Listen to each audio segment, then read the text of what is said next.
Hello.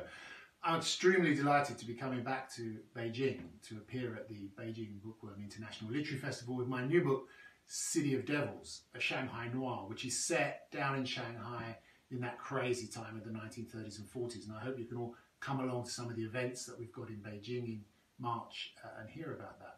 But while I'm there, I'm going to take the opportunity to go back after about 5 years and do the Midnight in Peking walk again, which is now, of course, organised by Bespoke Beijing with the help of Penguin China and Lars from Beijing Postcards. So that's going to be really great for the two of us to do it together, to go out at night and walk and see all those places. The Fox Tower, the Legation Quarter, the old Peking Badlands.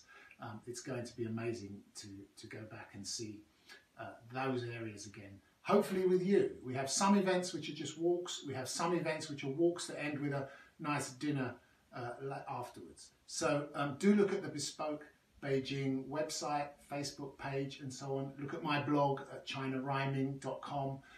Look at the Twitter feeds and Facebook feeds for Penguin China, and of course the Beijing Bookworm International Literary Festival, which has all the details of all the events up on their website.